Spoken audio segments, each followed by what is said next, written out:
नमस्कार दोस्तों, आज हम बात करेंगे ऐसे क्राइम शो के बारे में जिसे आप फैमिली के साथ तो देखना बिल्कुल भी पसंद नहीं करेंगे। वैसे कहने को तो भारत में साइड्स बैन है, लेकिन इसे देखने के बाद लगता है कि नहीं, लीगली तौर पर जो साइड्स है वो चालू है। इन शोज़ के नाम है क्राइम कंट्रोल, क्राइम पेट्रोल और सावधान इंडिया, देसी क्राइम।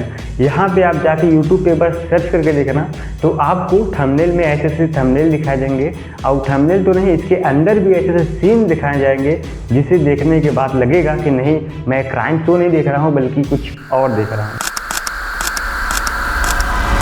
ये सारे क्राइम शोज, चाहे वो क्राइम कंट्रोल है, सावधान इंडिया, चाहे देसी क्राइम, इस सारे शो को वही लोग देते हैं जो क्राइम स्टोरीज में इंटरेस्टेड होते हैं। आज भारत में, मैं आपको एक डेटा देता हूँ, आज भारत में 80% यूथ इन शोज़ को देखते हैं, इन शोज़ को वॉच करते हैं। और ये शो क्या करते हैं, टीआरपी के चक्कर में ऐसे ऐसे सीन्स दिखाते हैं। देखो, जो रियलिटी का सीन होता है वो बेसिकली ऐसा नहीं होता है। जो रियलिटी का एक्चुअली जो घटना घटी होती हैं वो एक्चुअल में ऐसा नहीं होती हैं। इन्हें एग्जैगरेट करके दिखाया जाता है, बढ़ा चढ़ा कर दिखाया जाता है, और टीआरपी के चक्कर में यूथ को अट्रैक्ट किया जाता है। वैसे कहने का तो भारत में साइड से बैन है, लेकिन इसे देखने के बाद कभी नहीं कह सकते कि नहीं, लीगली तौर पे साइड ही बैन है। और लीगली तौर पे इसे देखने के बाद लगता है कि नहीं, कुछ साइडें ऐसे हैं जो चालू हैं।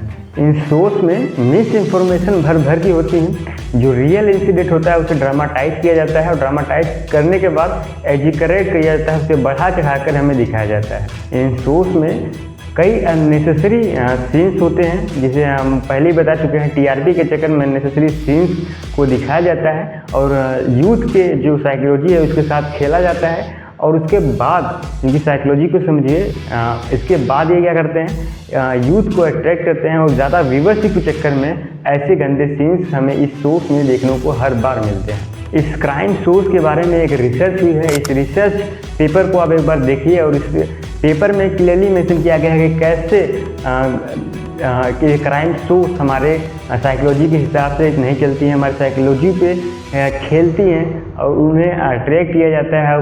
इन शोज़ को देखने के बाद हमारी साइकोलॉजी पे कैसा इफ़ेक्ट पड़ता है, इस रिसर्च में क्लियरली मेंशन किया गया है। रिसर्च पेपर 3 से 4 पन्नों में है। आप चाहें तो मैं इसका लिंक मैंने डिस्क्रिप्शन में डाल रखा है, तो आप सारा पढ़ सकते हैं। इस रिसर्च को करने वाले 2 व्यक्ति हैं, जैसा कि आप नाम ऊपर देख सकते हैं। दोस्तों, हमारी रिस्पॉन्सिबिलिटी है कि हम जो कंटेंट देखते हैं, चाहे क्राइम शो हो चाहे वो कुछ और, उसे हम अपने क्रिटिकल थिंकिंग के हिसाब से समझें, और किसी भी शो के बारे में हम ऐसे ही ब्लाइंडली विश्वास ना करें। हमें समझना होगा कि इंटरटेनमेंट और इंफॉर्मेशन में अंतर होता है। तो ये जो क्राइम शोज होते हैं वो इंटरटेनमेंट के लिए होता है, न कि बहुत ज़्यादा इंफॉर्मेशन के लिए होता है। तो ये जो शोज़ हैं वो टीआरपी के चक्कर में कुछ भी कर सकती हैं।